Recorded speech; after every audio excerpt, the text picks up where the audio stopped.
jacked up review show. It's a jacked up review show. Jacked up review show. It's a jacked up review show.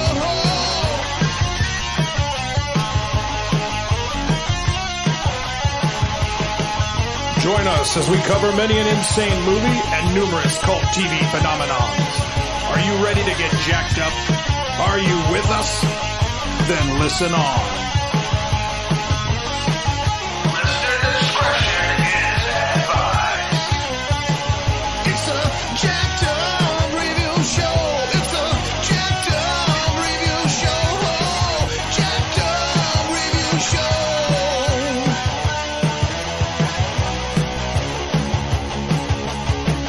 It's a jacked up review show. It's a jacked up review show. Jacked up review show.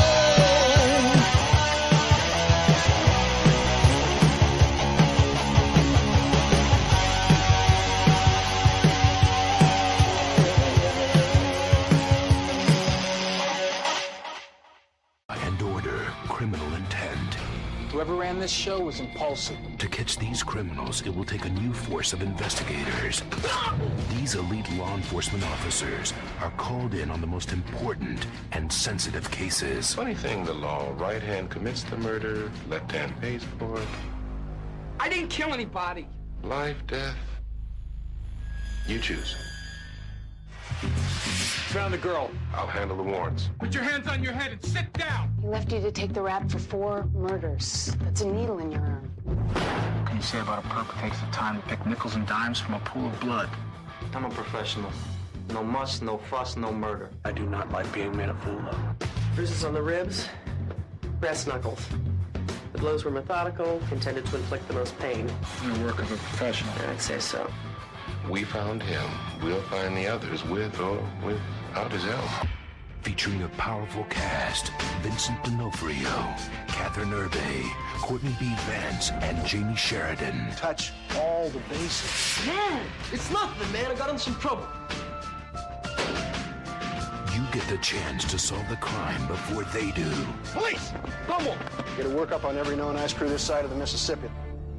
The next generation of Law and Order. We got her. That's her blink. You're in on the crime from the beginning. Look, Jiggy, Kevin killed the old man. We know it, and you know it. Maybe all you did was give him some clothes and an alibi, but we don't care. You're going down for it.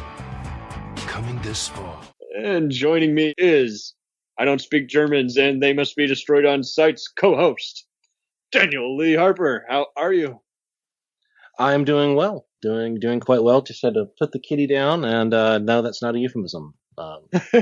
He's got an actual... It's so funny how this just gets referenced time and again for people who are getting into law. They really do use Right. this template.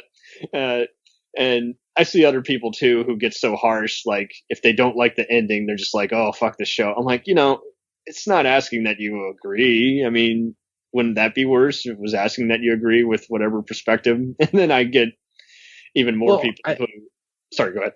No. I mean, I think the show definitely has an overall perspective. I mean, it definitely kind of has an attitude towards the people and the kinds of things that it covers, but it masks that under this sort of veneer of we're tackling hard issues with nuanced questions, and it's often kind of what gets left out of consideration in this show. I mean, it is.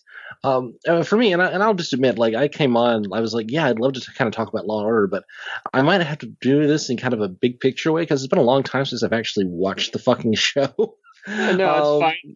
I mean, I've always been just kind of a casual viewer, back during the latter seasons on NBC, and again, it was on TNT every fucking day. So then when they stopped airing it around 2016 and the AMC sister channels, Sundance and WeTV start airing them. And I literally did a binge watch recently just to see how it measured up. Just go for because I mean, a lot of people I notice who complain are just casual viewers, or they were only watching it for that particular character. And it's like, it's all about the overall focus. And now, urban channels like Bounce TV, which mostly plays a lot of, black themed movies and shows, has been airing it recently, and WGN again has joined the case, and so it's interesting how it's living on, and they've tried several times, like, oh, it must be on streaming, and Dick Wolf's been like, why? It's on every day. What would be the point? But finally, Peacock, Universal's new streaming platform that's coming out later this year, is going to start airing it along with all the other Wolf productions. So this, long story short, spun off numerous, spin-offs as well as knockoff shows that try to recap. It's amazing how little TV I watch these days. And it's hard. Part of what I really enjoy about Law and Order, and I caught up with it. I mean, I probably watched a little bit of it kind of growing up. I was in my like early teens, and I would kind of catch one kind of late at night on NBC or whatever. But it really wasn't until it was just sort of omnipresent on TNT that I really got into the franchise, and really kind of because it's just kind of always on. And so I think within myself and my friend group around like 2005 to 2009 or something, just sort of like absorbed the entire like corpus of Law and Order to a certain degree. Both the mothership, the Law and Order original, and SVU I really liked for a few years. My kind of measure for which ones I do and do not like in SVU is I enjoy the show in inverse proportion to the length of Mariska Hargitay's hair, because that first season I don't care for very much, and then she kind of gets that like tomboy cut, and then the show starts to decline. So the longer her hair gets, the less I like the show. And I tuned out of that one around I really tuned out of the whole franchise when Rene Belcer started kind of like taking it over a little bit, and it felt like. Is that, I don't know how you pronounce it. Probably. I always thought it was Belcer, but there's a big accent mark on his name. But yeah, no. That's a good. Go ahead. Yeah, that's a good template. So Dick Wolf, you do the professional work, and I'm just gonna like snark. That's my point. So. Oh God. So long story short, much like the Star Trek franchise, this is definitely one where there's a lot of people who come off the Steve Bochco or just various other just TV, just millionaires. I'm sure there's some David E. Kelly people who get in there, but for the most part, Dick Wolf started out as, staff writer and contributing writer on shows like. This Sunday, 2 new dramas making NBC Sundays dramatically different. Don't move! I said hallelujah! First, the series premiere of a new Law & Order, Criminal Intent. The LA Times calls Vincent D'Onofrio intense and worth watching. We got her. NBC, the new Sunday Law & Order, Criminal Intent. I loved her. How far will the son go to make his mummy happy? She was pregnant? A case as bizarre as this family. My mother didn't like my girlfriends either. She didn't kill any of them. The new Sunday Law & Order, Criminal Intent. NBC Sunday at 9, 8 central. And I mean, some people like to say it's pretentious because it's always shocking. To me, I mean, shocking isn't necessarily always a bad thing, but I mean, it always just kind of hits you. It's like, what? It went there? Okay. And well, I mean, we're also telling like stories about like murder. I mean, this is melodrama. Like, what do you expect? And it is what it is. And if you do the math on it, like the number of people murdered in like all the Law and Order franchises is more than like the total number of murders that there were in New York. No, that's a good point. Period. I was gonna build on that. Yeah, I mean, Kincaid is talking to Briscoe, and I mean, she gets killed in a fucking car wreck, and he feels guilty because he's the one who asked her, and he was the one who was intoxicated, for God's sakes. And he was a recovering alcoholic. Like that's his big like narrative. Yeah, it's a total irony death. It's like, and then we have what's her name? I got the names in front of me. God damn it. They got Borgia, who's played by Annie Paris, a person of interest to fame. She kind of always becomes kind of an in-between gal, but she doesn't last long. Then, she gets brutally murdered, and McCoy must set off on a manhunt who killed my, ADA. Yeah, it was right around that period that I completely lost interest in the show because it started to become like those kinds of plots of, Fine. I didn't think they were going to bring back Captain Cragen, and next thing you know, they bring him back on SVU. I'm like, whoa, okay. Right. He wasn't a one-season dog. Everyone often goes into the Curtis, played by Benjamin Bratt, or Detective Ed Green, played by Jesse L. Martin, as who was Briscoe's best partner. And I'm like, there's apples and oranges. They all had vices, Briscoe himself had already kind of covered for some not so law abiding officers and some potential gambling connections. And then we find out Green, as he goes on, was implicated in some like gambling stuff that he wasn't prosecuted for, but he still had to resign. And then there's Curtis. He's already kind of a douche, where he's just always snarky. And then you find out he's an adulterer, and then you find out that his wife has a terrible condition. So then he just has to resign there. So some of the exits feel rushed, and some of them just kind of feel legit. It's like, okay, only they could have come up with that on this show. And I just say, this is whatever era. What's your take on Serena? She's often the one who everyone gets accused of, now they're going for sexy lawyers. Well, this show was described, I think, on SNL as in one of the weekend updates as the show in which a God, what's the line? The show in which an old owl teaches cynicism to a series of supermodels or something like that. With like the photo of like the ever older Sam Waterston, as he who had a very like boyish charm in his first season, and by the end was kind of creaking through some of those episodes. But is that like they never had like attractive women in this show ever until like Serena Sutherland came on. In fact, I don't think that she's I don't know, just this, like to put it on her. I know that she is not well liked within the fandom. Some and I think like her because this is where it's a big problem, because it's like that's her best known role. So right. She was already. I mean, I give them points for just giving everyone a different persona, but at the same time, like you say, she's coming off the heels of just people she can't match. She's already got Abby, played by local Texan Angie Harmon. Right. And then you got, again, Claire, played by Jill. I mean, those two really set the bar. And I mean, they're both different perspectives of the law, which I don't necessarily agree with, but I just really like the persona for whatever reason. And you can't tell me that the other detectives, the male detectives, didn't have, chicks asking for their number, so it is kind of a little biased there to just do that whole, looking for sexy people. I'm like, well, that's the look of the show. They got plenty of older guys. I mean, Waterston, right. Well, and like in the day, and that was just brilliant casting for him. Cause I mean, he's been in countless movies. He'd already been in various NBC lawyer films of the week. So that just was a no brainer to just put him on there. And people often do the whole Stone versus McCoy argument. As they go on, they replace the lawyers less and replace just more of the detectives more, and that's where they get more controversial. Right. Yeah. I mean, for me, I mean, I think the one that you missed there was Jamie Ross, Carrie Lowell as Jamie Ross, who was always kind of the one who felt like she could kind of stand toe to toe with Jack, and I think she comes back later as a judge, right?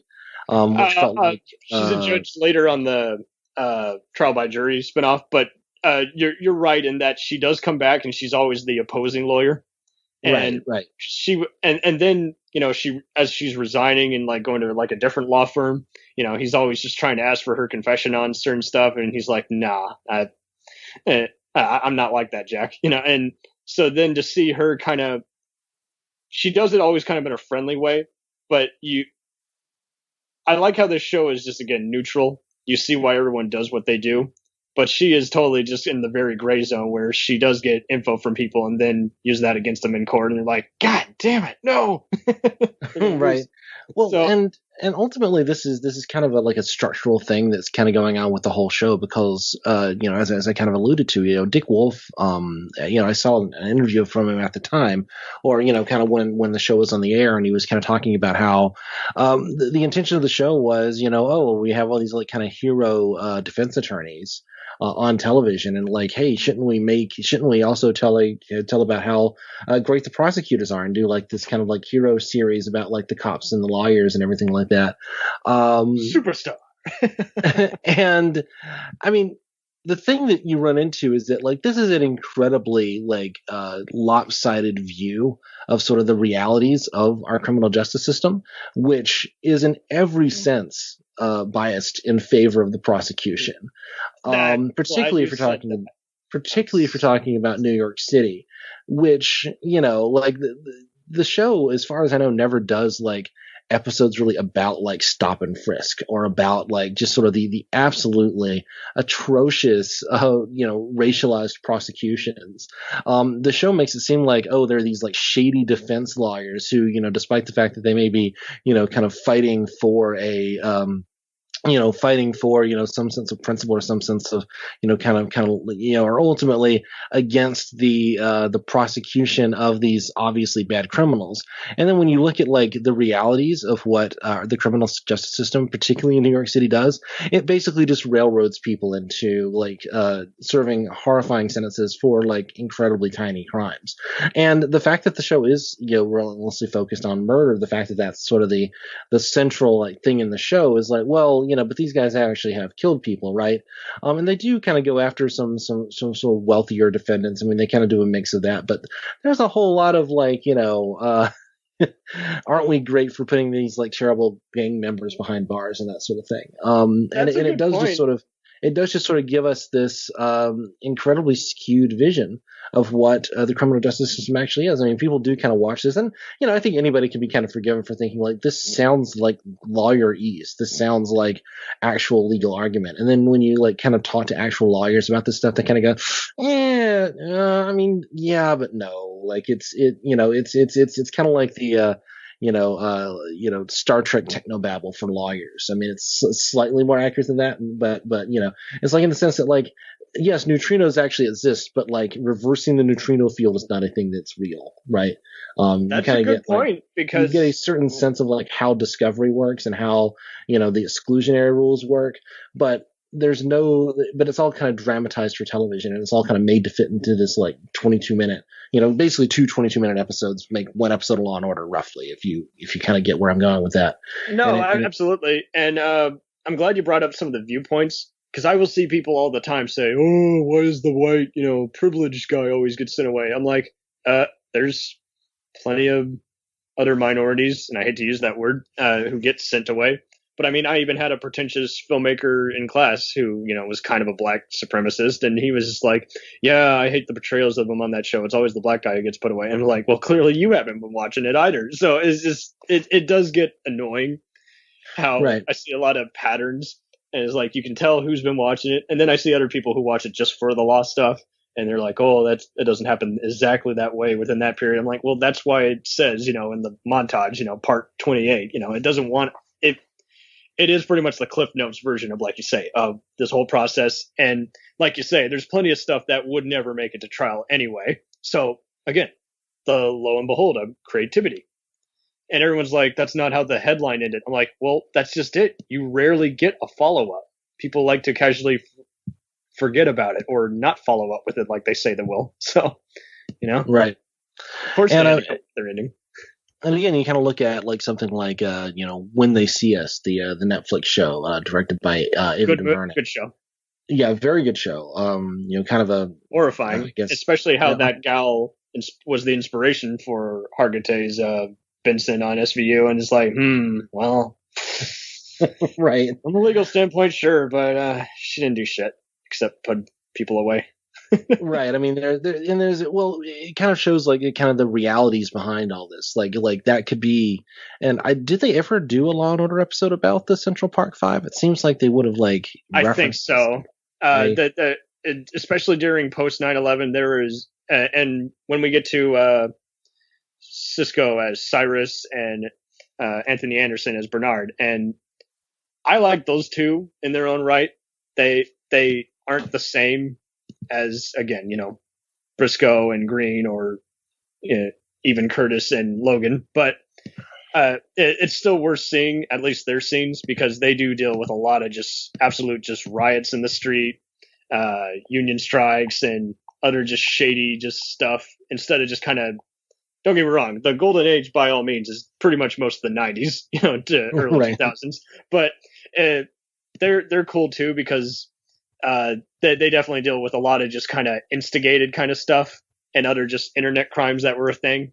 But then they often will even just go even deeper and just do like there was this one case I think I remember that was I've seen every episode, but this is a very important one that where I'm just like, this is how you write crime fiction, where two people were at the scene of a crime, one was black, the other gal was white, and it's like the black guy's case gets dropped, but the white gal has a certain prison time, and then they're even thinking they might have to do a mistrial or some other shit, because basically not only are both the people's stories conflicting, but then to make it even worse is like they both have different degrees of guilt. So I'm like, that's good crime fiction, is when the line is not only just graying, but becoming just to the point where you're like, when does it end?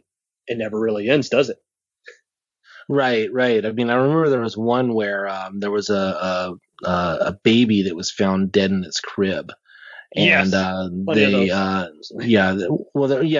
one in particular where there's a baby found dead, and they start to kind of investigate like what happened, and it turns out that the mother was not feeding the child, and because like she had like some issue where she just didn't like they had it turned out to be like this kind of breastfeeding bottle feeding thing where like this woman had been was so terrified of the bottle feeding thing because it had been demonized so much that she couldn't bring herself to kind of figure out how to feed her own child. And I mean, these kinds of stories, you do find, like, I don't know that particular thing actually happened, but you do see these kind of horrifying stories that happen when people are just completely failed by the social safety net around them. Particularly when, there's kind of moralistic hectoring from, right-wing shit jobs. But at the same time, the show kind of takes it in, like, first it's like, well, how can we charge the mother but not the father? And then ultimately it's like, well, it's the mother's job to feed the child. And it's like, child had two parents, first of all, but if we try them separately, then they can each just point the finger at the other. And so we have to choose just one to charge, essentially.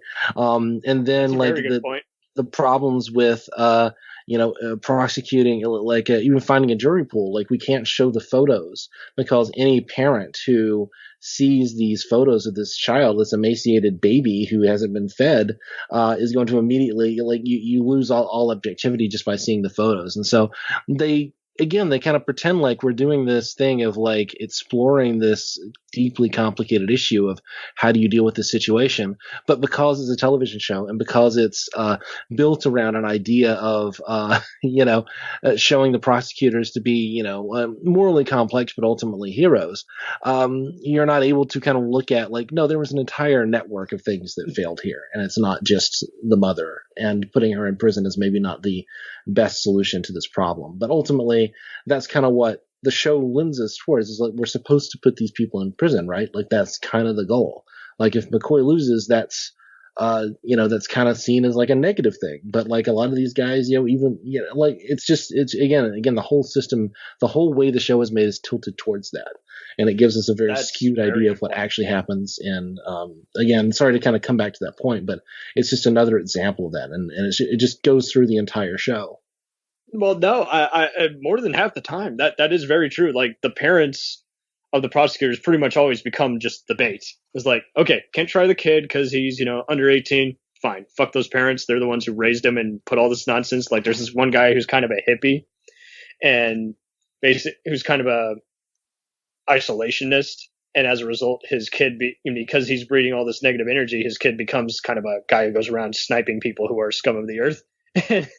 But he's a scumbag himself. So, and it does have people who, I mean, everyone likes to say, oh, we're biased. I'm like, well, not really, because there's plenty of they do plenty of allusions to the, independent and liberally outspoken, celebrities, and they end up using them in a case because it's like, they'll show that they have bias raging for them, and the next thing you know, they had something that contradicts their court case, and then they have to come back in, and then they have to get testify or be put on part of the stand. So, but yeah, most of the time they do just kind of just take aim at just petty people who, whether it's corporate or just killed them because they were having my child, or I wanted to get back on them. That it often goes a step further, like just, I mean, I see a lot of religious people getting offended, but to be fair, often the religious people often win the case because there's just too big a powerful influence. And I like how it shows that, how, again, if you want to complain that this show is biased, well, it shows you how bias wins in your favor in the court. So, right. Like you say, this show has lasted years because of the just, make your own decision and having easy to follow storylines. But I keep coming back definitely because of the recurring stuff. I definitely like how in later seasons we are introduced to Van Buren's got cervical cancer, and she finds a man in Ernie Hudson as her fiance, and Ernie really does lend a lot of favors to this final season because he essentially is just like, how can you not love Ernie Hudson? But right. He pretty much, it's just cool to see, again, much like how McCoy has now become just head district, attorney, and who's running for a political career. And it's kind of cool seeing him at that point because not only is he teaching his next in line, played by Linus Roach as Cutter, and Connie, played by Elena de la Garza. Those two end up doing a lot of dirty tricks, and it's kind of interesting seeing McCoy doesn't exactly become a hypocrite, but he's kind of like all of these other guys. He knows how to get away with it and look good, without getting disbarred. And, Cutter often plays dirty. And it's so interesting because they do a lot of abortion cases those final years. And Connie at one point almost considers resigning from the law firm. She's like, I don't want to get this gal to testify. Do you see the look on her face? Right. Yeah, no, you're making me, you're almost convincing me to go back and try to watch those last few seasons now. Do you have because that does sound really interesting. Yeah, I do. Just DVR, they play endlessly on WeTV, and I recommend it that way because they kind of do what AMC does with the James Bond films, where to cut it for time, they will even kind of slowly fast forward, kind of like on a PS3, but with the audio and video still in sync. You know what I mean? Where it's kind of going like by 1 or 5 speed, but without clearly a fast forward. So you have to deal with that. But and the theme song, they totally bastardized, just like the James Bond theme. They rush for that, but it's worth seeing because they do some very funny, just kind of bumpers in between, just edits and everything, and with interesting music montages as well as trivia. It's like, how well do you know the show? And so when you come back after the commercial break, they'll have the the answer to the pop quiz. I'm like, that's fun. That's a cool kind of interaction as opposed to let's just be the network who owns it currently. So. Right. Yeah. No, that is interesting. That is fun. So no, I like how it ends. I like how McCoy ends up pursuing a political career, and he uses a lot of his dirty deeds, so to speak. Just, he's playing with fire every time. That's why we love him. And he's kind of becomes the Al Pacino of the show. I don't mean that in a negative or a positive way. He's just kind of, when he chooses scenery, when you let him, he goes for it. And by that time, he's kind of just embracing it and just kind of being the Obi-Wan of the show. He pretty much is just flat out just saying, all right, so you made it this far, but are you happy? Are you accomplished? And so that gives it a deeper, is like, okay, every guy can relate to that. Everybody wants a career, let alone a life where they can sit back and say, I have something to put on my tombstone. So it was like, that's cool. Curtis comes back for one episode, and they acknowledge the passing of Briscoe, the character, since, the actor, Jerry Orbach, had already passed away. And that's actually a very sweet and tender episode because Curtis just flat out just goes all out without being a weepy, pussy. He does flat out just say, I regret everything I've done. And, my wife's already passed away, but so all I got left is, raising the kids and the job. But I really definitely, Van Buren is the one who profits the most from this season because, again, you have the ticking time bomb. Does she or does she not, survive the cancer? And will she get married to her fiance, Ernie Hudson? So it's right. It's a pretty cool season there. And again, just the cases are more hard hitting, and they are definitely the most up to date, especially with, again, just the internet crimes, the cyberbullying, and the abortion. And just, I mean, don't get me wrong. I like the 9/11 era where they prosecute a lot of terrorists and they have to do the whole, racial profiling of Middle Easterns, but they do it in a way where it's like they have them testify and find out, no, it's just someone else who's using us, as kind of a base of protection, so to speak, and right. And there's some tragic consequences for them because, and this is what pisses me off too. Again, people love to do the whole, this is a biased show. It's like, no, there's always a iffy ending. for instance, there's a Middle Eastern guy who is prosecuted because he's been framed as a terrorist. He wins the court case, but then he comes back and his whole, market store has been burned to the ground. So he has to start all over anyway. So it's definitely just, again, you just get the 50-50 and just when you think you got the ending figured out, it's like, no, I don't have a happy ending. I didn't get sued in court, but they always do just a 180 where it's like, oh, but now I lost all my kids. Oh, but now I'll lose my job and never be able to do everything I, base my whole sanity and life on ever again. So I guess that kind of wraps it up for the overall franchise. Then we have to do pretty much separate episodes on all the other stuff. But out of all the spinoffs, what would you say do you recommend the most? Criminal. I see some people do the Criminal Intent camp is underrated camp, or the SVU is for life camp. So. I watched. I kind of gave up on Special Victim Unit, a long time ago. I'm kind of frankly amazed it's still on television. When SVU is good, it's very good, but I think Criminal Intent was actually one that I think that one is desperately underrated. Despite the fact that it doesn't feel very much like a Law and Order show. Yeah. It's much more of a, it is much more of a kind of straightforward, kind of like criminal profiler-y kind of show. And this is even by I have very, strong criticisms of like criminal profiling and that sort of idea as a realistic thing. It's really like, let's follow Vincent D'Onofrio around while he, does the Sherlock Holmes thing. And it does, it does that very well. If you just sort of like take it out of its context as like it's even trying to be a real show. And this is just a show in which, Vincent D'Onofrio gets to play a Sherlock Holmes character. And I actually really enjoyed that when that was on. And in particular, what's the name of the kind of main second, like the second in command there? Sorry, I'm gonna Logan. Logan comes back from the Logan show, comes back and he definitely gives it some extra. It's like, and then Leslie Hendricks also returns as the CSI, Dr. Rogers, and she's good. But so, like you say, Eames, Alexandra Eames, who is Catherine Erb, is his partner there. I really love that. She's awesome. She, in recent seasons of SVU, even comes back, and she has now joined the FBI and helps Benson. Wow. And that's amazing. Yeah. So SVU is kind of still on because, again, they're just always got hard hitting case, and they again do crossovers with the Chicago franchise. They may or may not do a crossover with the FBI franchise. Wouldn't be surprised if I saw Benson briefing someone over a telephone call. But so far they've only crossed over one of the detectives, Haley Upton from Chicago PD, to come over on the FBI shows. But going back to this, I mean, Criminal Intent, like you say, you mentioned this endlessly on your Sherlock Holmes episodes, is like, yeah, it pretty much does go for a typical kind of modern day Sherlock Holmes, and who is going to be the Moriarty or other just foil. By season 6, they unfortunately feel that they're even on the record as saying this, they have to measure up with the CSI franchise, and so they start doing the graphic flashbacks with fancy editing, but it's very minor. We already covered this on the CSI franchise takedown. I think it even does it better. Basically, Canadian shows like Motive and the Criminal Minds franchise absolutely owe their existence to Criminal Intent.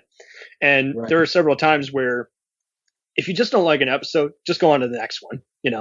There's always going to be, because it's much like the last two shows. It's impossible to be 100% and entertain every single time. But, I mean, there are definitely cases. Criminal Intent definitely hits more home. I mean, don't get me wrong. SVU, by default, just by being on the air longer, is morbid, but Criminal Intent does go into cases where it's like, ooh, now I gotta take a hot shower.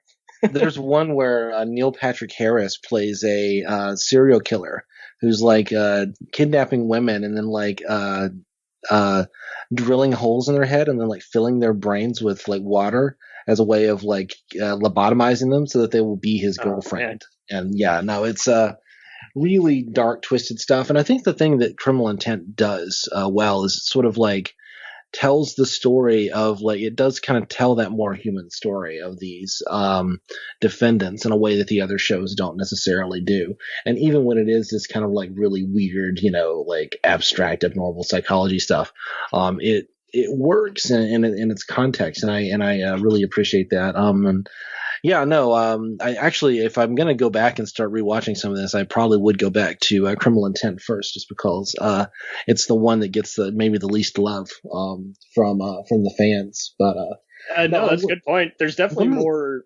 Seven and Speed and even Serpico type cases on Criminal Intent than there are on the other shows. And Right. it's kind of one of the things that surprises me is just how little kind of online love there is for this franchise right now. Like I was recently kind of I was trying to find a reference to a particular episode that I was like couldn't remember, and like the even the wiki pages are like really kind of like stubs for the most part. They really like the online fandom just isn't there for like the early kind of Law and Order seasons enough to where you can sort of like Google for episodes, or like there are plot summaries that you can kind of go, well, this is the one I was looking for. I just couldn't remember all the details, sort of thing. No, that's very true. When I was reviewing this whole fucking thing, I had to go to the Wikipedia page because, like you say, it's like the Facebook groups weren't littered with much. Even the TV.com pages was bare. It was naked, nothing. And or then it goes back to the problems all these other people like to do with the first two shows, where it's who do you love more? It's like, why does it have to be a popularity contest? I like both Jeff Goldblum as Zach and D'Onofrio's Goran, because they're both very unusual. And that was brilliant casting as, Goldblum to have his own quirks. And it's like, that's because, they even make note of it. It's like, God, he's fucking quirky. and, Yeah. and that's why he's good. This especially, there's a lot of people who don't really get to grow on here. They have Annabelle Scora as a detective partner of Logan.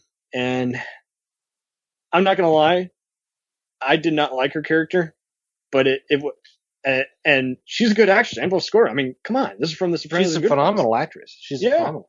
And in this role, I didn't know if she was, forced by contract or just not digging it, or didn't feel like there was much, so she didn't give it her all, or just who knows? Maybe the script did suck for her character and she didn't have much to do. But her character is always just kind of just talking in third person, and Logan is kind of just. She's kind of just feeding Logan info, and Logan just uses that and, solves the case. So I was like, God damn it. This should work. It doesn't really work for me. But it's a blur. So, the rest of the time you see other people on there and they don't really have time to grow. They're just replacements. So much of what makes these franchises work is just sort of the chemistry between the leads. You're there for the mystery, you're there for sort of the legal theory, you're there for the for that stuff, but like ultimately it does have to kind of come down to like what are the characters and kind of how do they relate to one another, who are the people that we're kind of following around.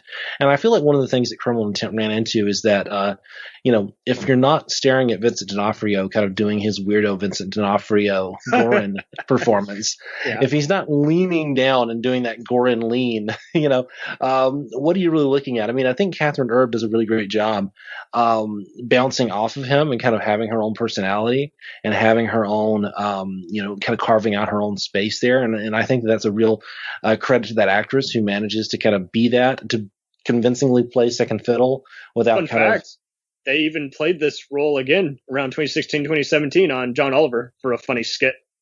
Oh, I think I saw that. Yeah. I heard about it, but I was never able to find the video clip. And I was like, fuck, that'd be great to watch. And I think I know where to find that. I think I know where to find that. Oh, I'd love to see it. Yeah, I can get that to you. But yeah, no, I think, and again, I kind of tuned out of the whole series at a certain point where, it just kind of went in that kind of Rene Belcer. It wasn't kind. And I only knew about it on USA Network because, again, it was at a crappy time on the regular network. And fortunately, USA Network did pick it up for the final 2 seasons. But, you want to talk about ignoring? It took Shout Factory releasing the rest of the series. It's like even the DVD sales were low. I'm like, really? I think DVD would be better because you could binge this shit. And so where it really grows, I would argue, don't get me wrong, season 1 and 4 have a lot of really outrageous cases, like cases that you could even find similar to even the movie Phone Booth and Sounds of the Lambs. Right. And just they just really like going for just the sniper or just the. And then it gets even more complex through seasons, 5 through 10, because then they always change it up. Sometimes Logan's with Herb's Imes character, and then other times they have Wheeler, played by the excellent Julianna Nicholson. This is really a total, career maker for her before she was in other movies like Black Mass and August Osage County. She absolutely digs into this role and makes an awesome partner for Goldblum's Nichols character. But sometimes she's saddled with, Logan. So that's pretty cool there, how that plays off. And it really takes off and allows the detectives to even just focus on multiple stuff. But like you say, after a while, it's like, thank God for DVR, because this would be hard to keep up with. It's all the better for the final few seasons because they give a good exit for Goldblum, because then they have a personal case. They have, comedian Eric Bogosian as, the captain by this point, and he gets murdered. So then it becomes a manhunt, and Goran, he flat out goes into Stabler Briscoe role where he's willing to, kind of go vigilante, but off the record, and gets into a very tangled FBI, wants to take the credit for it. And, he knows info they don't. So he's like, hey, don't press charges on me. I'll tell you everything, motherfucker. Season 10 is definitely the most personal, and it definitely finishes the most strong. The cases are, again, like it or hate it, but it's all the better because at this point it becomes The Sopranos. And by that, I mean, Goran is frequently going to psychiatric sessions, played by Dr. Geisen, who is, played by Julia Ormond. And he's flat out having to just give his, blood and guts, because previously he's already had a mentor who taught him all the, how to read minds, how to read body language. And it turned out that guy was a serial killer, and he was played by the excellent John Glover of Smallville fame. And at this point, he is flat out, trying to retire from being a detective and, establish, that Imes has always been his only true friend. And so it's a very sweet ending. It needed that ending, because otherwise it would have just been, what was the fucking point if it was going to be right. Like you said before, it is hit and miss, just like all the shows, but it is so damn underrated in terms of what it occurs. I definitely recommend everybody check out the Stephen Colbert episode. It was just so funny because I was watching that, and then a few buddies of mine, who again watch every Daily Show and other kind of show, were watching. Is like, oh, I just saw that too. I'm like, oh man, I don't know what it is with, because I mean, USA Network. Isn't that the one where he had like his mother was controlling his life or something? And, yeah, he's going around and putting ricin bombs or some horse shit. I'm like, right, yeah. Like I'm not like I have like a visceral memory of his performance, and I was a big like Colbert Show fan at that time. Yeah, absolutely. This is before he was on.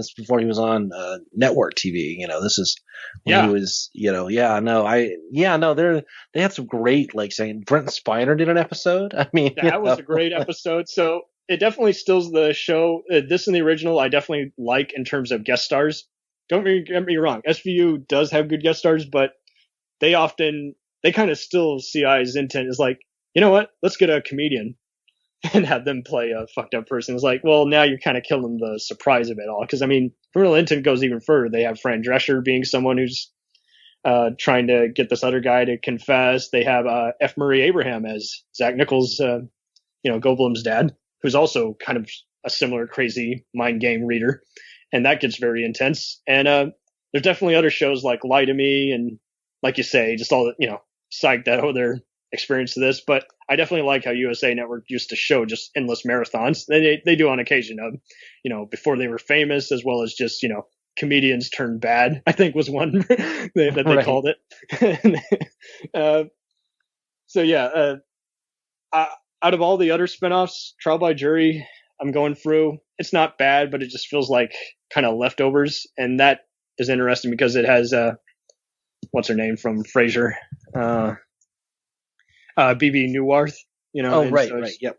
And I like how it shows just more behind the scenes of the law firm and then just the cases. And they did a lot of crossovers, but unfortunately, it was cut short because it just could never find a good time slot. And that was when Jerry Orbach was actually dying, and it showed on his face. So they really had to change wingmen really pretty early. So I think it could have really evolved and been a pretty cool one. And again, people complain, oh, I didn't really like that character. I'm like, well, again, you're not really supposed to like or hate. You're just supposed to just watch all the shit hit the fan and unfold. So I definitely will say Conviction. This June, there's one new reason to love watching Law & Order Criminal Intent on USA. So what are you talking about? Is it Logan's charming demeanor? I'll have to check that out someday. Or Goran's way with words? Because I'm the whack job. Or maybe because the only new episodes of Law & Order anywhere on television this summer are the new episodes of Criminal Intent on USA. Law & Order Criminal Intent. New episodes return Sunday, June 8th at 9 on USA. Characters welcome. Alrighty there, guys. Ladies and gents, you just heard that brief sample on with Daniel Lee Harper, and do just, again, in honor of its 21st anniversary, because no one else seems to want to honor it, which is a shame. It's a damn good show. It's very underrated in some circles. And I guarantee you guys, without this, you would not have Criminal Minds, you would not have The Following, you would not even have Lie to Me, and you probably wouldn't even have Psych to some aspect.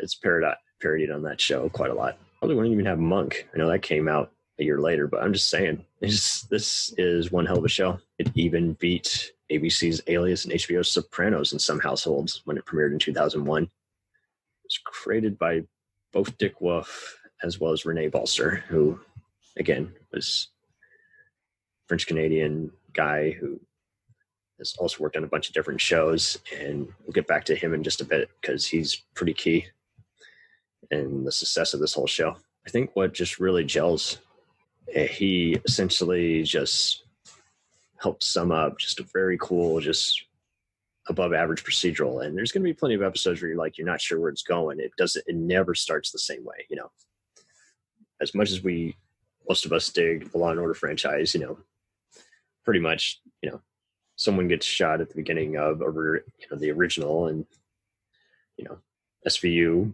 has often been parodied for featuring sex crimes, and the other ones often deal with different kinds of gangster takedowns. And this one just it gelled because you were seeing a different kind of psychological kind of thing. Like the law is kept out of it, like as it ends as soon as you get a confession, and the jail time and courtroom stuff is left to the imagination. So it was a different approach, and it worked because much like all the various, Star Treks and other crime shows, you got to make it stand well on its own. And it's pretty wild how it just had different showrunners. Rene Belcer was there for quite a while. He later helped create some of the FBI shows and write some other psychological based shows. Warren Leet took over for season 6 to 7 before being SVU showrunner and writing some other acclaimed stuff like In Treatment for HBO, as well as Mother's Day, the horror thriller. And then, believe it or not, D'Onofrio and Herb, the actors themselves took over. But Waylon Green also wrote for season 8. He's a documentary filmmaker, so that's interesting. Then who took it over was Michael S. Chernushin, if I'm saying it right. He had worked on Brooklyn South, the other Dick Wolf productions, as well as even Homicide, Life on the Street. So that was good to add that kind of gritty formula to that. And then Chris Brancato, who had written for X-Files and the Canadian show First Wave, which was a cool deal, wrote for this. That makes sense to me why he also co-wrote the Sherlock Holmes films and even Godfather of Harlem, also with D'Onofrio in a supporting crime role. So he's good at that as well. But yeah, I think so. Let's get into the detectives. The detectives are, once again, the quirky Goran, portrayed by Vincent D'Onofrio, who you guys might know from Full Metal Jacket, and again, Men in Black. Just badass actor. And you got Catherine Erb as Detective Imes, who's basically keeping him in check, and just they would always kind of tease if they might become a couple or not, but pretty much it's just hardcore friends and so loyal to one another. Then we got Mike Logan, played by Chris Noth from the original. This was years before his recent scandal in 2021 in December. But yeah, and then we get Megan Wheeler as Julianna Nicholson, years before Mayor of Easttown and August Osage County. She was just incredible here. And it's just so cool to see even some of these characters even get referenced on SVU nowadays. Like Wheeler character got referenced in an SVU episode, and even Imes returned for a 2-part episode of SVU. And then let's go into Nola Falashi, if I'm saying it right, who's played by Alicia Witt. She was pretty much just there, just back and forth, just replacing a few of the other characters. And then we got Nichols, who's played to perfection by Jeff Goldblum. Some people like to shit on him, but he did great. And Detective Stevens is kind of keeping him in line there again. So again, that's kind of the ongoing formula. And the captain's really good, especially Jamie Sheridan's and Eric Bogosian, and even from Robin Hood, Prince of Thieves themselves, Mary Elizabeth Mastrano. And then in the later seasons, you have J.O. Saunders, who you guys might know from various other things, like just various stage plays and various movies like JFK, Day After Tomorrow, and Revolutionary Road. And he's been around for quite a while, and shows like The Good Wife, True Detective, Blind Spot, and Manhunt, Deadly Games. But yeah, it was just so wild seeing him on there because it took him a while. Oh, didn't he guest star twice as like different suspects? Oh, well, now he's the detective. So what is really cool is Courtney B Vance really got to play a lawyer on here quite a few times, Ron Carver. And what was cool is he was essentially just, giving them advice, what to say before the other lawyer arrives and they get a confession. But yeah, he's the second longest serving assistant district attorney behind Casey, played by Diane Neal in SVU. So that's pretty cool. But yeah, after a while, after he leaves, they tried a few different times, like 2 episodes each with a lawyer, and then they just gave that up. They just said, nope, no more lawyer coming in, just because there's just no need for it. And again, I love the connection to the original Law and Order by having the assistant chief medical examiner, Liz Rogers, played by Leslie Hendricks. That was cool to just incorporate it all. And I got to give it credit when in the first 2 episodes they had, Benson and Green and even Diane Weiss's district attorney just show up. And how can I forget about Briscoe? He was hysterical. He's like, hey, what are you kids doing here? And again, just the changes were for the better. This was just an unkillable show. And, even when it decided that they need to be similar to compete with CSI, they did good by having the flashbacks even resonate way better than a CSI show. That it just, by being different enough, that made it stand out way better. Cast and crew just are dynamite every appearance, and even when it gets repetitive, just stick with it. You'll be glad you did. And I just love how this generation is going to be able to still just introduce themselves to it by, if they subscribe to the NBC app, Peacock. You do need a premium account, unfortunately, if you want to watch that and most of SVU, but it's worth it if you don't have cable anymore. I did have cable and I've seen it all, so I'm just going to stick with rewatching. But it is also kind of a shame how it's kind of just been the sleeper hit of the whole, saga. Like, even to where Shout Factory had to acquire the rights to the DVDs. Like, after season 5, like, just they weren't releasing the later seasons, which sucks. And it's like, no, don't not release them. It was all kind of cool how they, much like the other shows, switched to digital midway through, and you didn't see any difference really. And it's just constantly gritty. And I mean, much like the first 2 Law and Orders, they've been adapted into both France and Russia. And that brings us to our connection here. Why the hell in my promo do I have promo for the Jean Reno show Joe? Well, first off, basically, this was also created by Rene Belcer. And once again, it just was excellent at showing, kind of like Prime Suspect, just having a alcoholic, fighting detective played by Jean Reno, who, when is he not excellent? And he plays, the title character, Joe St. Clair.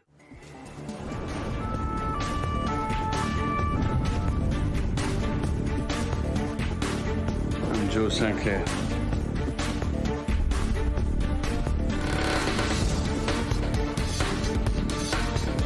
Another beautiful morning.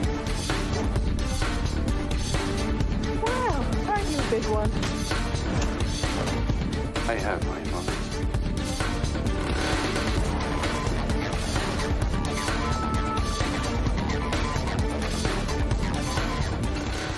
Basically, it got fucked up by its numerous multi-international distribution deal. Like, it was supposed to be released in the US on Ion TV, and the UK version of the show made it look more formulaic than it was by re-editing scenes and causing confusion. So a lot of these fuckers were not on the same page. Just talk about a failed partnership. But it had a bunch of other just very cool just people involved with it, including directors who had worked on stuff like The Killing and The Americans. So, and of course, typical Law and Order names who, you know, guest starred on it. I mean, even Sam Waterston, Jack McCoy himself was even on there briefly as a professor accused of some wrongdoing. So it was pretty cool to just see those guys, and just, even though the squad doesn't really gel, they still are just very, again, cool at their guessing games. And I know even some of those, what's it called? Some of those casts who were later on, even the British version of Law and Order or the FBI shows even had guest spots on here. But it was also cool seeing Jill Hennessy, that's right, Claire from Law and Order, play a nun who gets breaking her, you know, doing very nun-like behavior, playing Sister Karn. And that was cool to see her in that unusual role, kind of knock some sense into everybody. And even Geraldine Chaplin from, who's the daughter of Charlie Chaplin, shows up briefly there. Julie Cox, Miranda Rison from, of all things, Spooks is on there. She's awesome. But here's the connection to Criminal Intent. Olivia Diabo, yes. That, you might know her from The Wonder Years and The Single Guy. But yeah, and dorky movies like Conan the Destroyer. But yeah, she just did a about face when she played the serial killer and petty thief Nicole Wallace on Law and Order Criminal Intent. She's a recurring villain on that, and she was excellent. But she reprises the role in Joe, and it's just excellent because you're just like, whoa, wait. And she may be the same person, or she might, you know, it might be another thief who's taken her identity. You don't really truly know. But so unfortunately, this show, Joe, is no longer on Hulu. So you'll have to search the internet, maybe probably buy a region free DVD of it, and see if it'll play on your PlayStation 5 or whatever. But yeah, no, it's a pretty solid show, and it's only about 8 episodes. So totally check it out if you just want a fun Paris set crime show that's very prompt, very well acted. And I even saw that one of these guys, cinematographers, worked on the similar show Spiral, also known as Ingrid. So if you like any of these other similar crime shows we've talked about, please just check it out. You can't lose. And especially if you're a Jean Reno fan, you'll just be like, wow, I've never seen him in a role like this before. And, you know, don't let all the scandal related to the filmmakers goofing up, you know, interfere with you. So yeah, again, Criminal Intent as a whole still lives on. It's still replayed on places like Ion and WeTV. And again, it's on Peacock. And it was really cool to see on a recent season of SVU, just Annabelle Scora of The Sopranos and Hand That Walks the Cradle fame replies her character as Carolyn Barrick. So her character was cool because she was working with Logan, and they implied that they don't get along with each other without actually saying it. And so then I think the actress just wanted to work on a few other things. I was mixed on that character. I didn't know if she was digging her role or not, but you know, she's still pretty cool badass, and it's cool to know that her character is now a lieutenant and in that SVU episode. And I actually look forward to see if they actually let her reprise the role. That would be cool. A few other people just cross over occasionally, you know, from the other show, Fred Dalton Thompson being the most obvious one. But Even Carolyn McCormick, of all people, just got to play her psychiatrist role. But since it was also on USA Network at one point for just like a split second, technically 2 minutes, Mary Shannon, played by Mary McCormick, the character from In Plain Sight, showed up to talk to Logan. And I thought, oh, wow. It took me a minute, like, where'd she show up? Oh, there she is. So that was pretty cool. That's now somewhere in that universe that keeps growing. So thank you all for listening, and have a wonderful rest of the evening.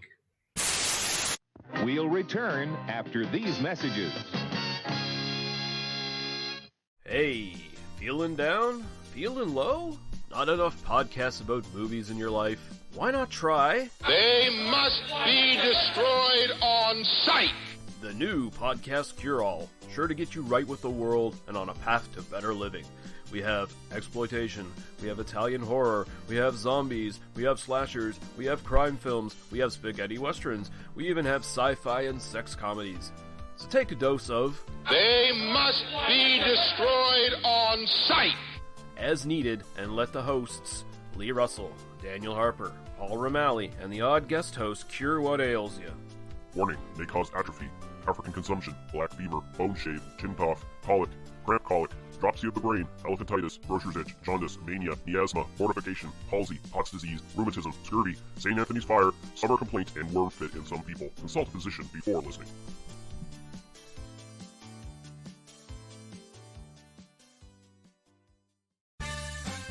Did you ever see a film at such a young age it left you traumatized with cinematic wounds? Necrophilia. It's a dead issue, man. Don't push it. Cinema Psyops is a weekly podcast documenting an ongoing experiment on the mind of an unwilling test subject. No one should have to watch this movie. Oh, no one should have to watch this? No one should have to watch this movie. Surprisingly, it's not a topic that a lot of people really want to tackle. I'm shocked, Prudes. I know, really. Right? It's the next sexual frontier that no one wants to explore. I am, in the most sincerest of senses, disappointed in you. It takes a powerful goddess like Connie, jam her arm down the monster's throat and kill it. Oh, I'm still tripping out over that. Even as a kid, I was like, I gotta find a girl like that. Every week, I get a new look of disappointment that I never thought I could get out of her. Unimaginable. At 12 years old, you should not be watching this movie. Obviously. At 13, you should not be. 14, you shouldn't be. I'm not entirely sure even 17-year-olds should be watching this. Just because you're offended by something doesn't mean that you have the right to demand that it doesn't exist. Watching this film again, I had all of this like little nerd glee with everything that kept little popping history up. all popping up absolutely. at you. So I totally loved this film. Hey, I know why you couldn't see that. It's because your brain's warped from watching this shit at 12 years old. Yeah, this is a rough movie. I told you ahead of time when we were getting ready to do it that it was How going to be did a you rough watch one. this shit at 12? Because physical wounds heal, cinematic ones don't. Listen to Cinema Psyops. Hey everybody, I'm Corey. And I'm Zach, and we're the hosts of Podcasting After Dark, a cast dedicated to late-night horror and sci-fi of the 80s and 90s, often found on HBO and Cinemax. You know, the movies your parents didn't want you watching as a kid. You can find us every other week on Apple Podcasts, Spotify, Podbean, and Stitcher. This is what you want. This is what you get. Greetings, friends. My name is Dean Legero, and I'm the host of the 3324 podcast. I invite you to join me and my lifelong friend Eric Kuber to come with us as we discuss the music and movies that shaped our life. Each week, we'll pick an album or film that we really connect to, and not only give you some great info and trivia, but also discuss, debate, and celebrate what it means to us and the journey it took us on. We also look forward to hearing from you and giving us some of your picks for us to check out and discuss. I think it'll be a really fun experience, so come along with us for the ride. You can find us on your favorite podcast provider and at 3324.buzzsprout.com. Thanks for your time, and welcome to the 3324 family. It's time, let's check our cue, baby. Pair it with a couple brews, baby. We love good movies. We love the bad ones too. So we watch them all and pass their lessons on to you. Oh yeah.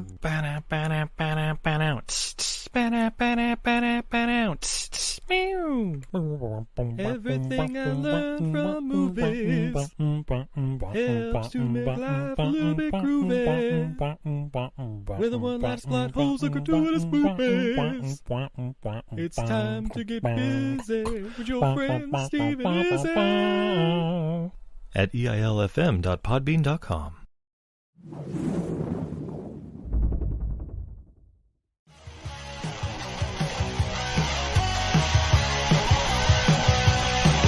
Follow us on the web on Facebook, Twitter, and Instagram. The podcast is available on Podbean, Spotify, iHeartRadio, Anchor, Apple, and anywhere else podcasts are available. Feel free to review our show and leave comments on any of those sites. Thanks a million for listening. It's a jacked up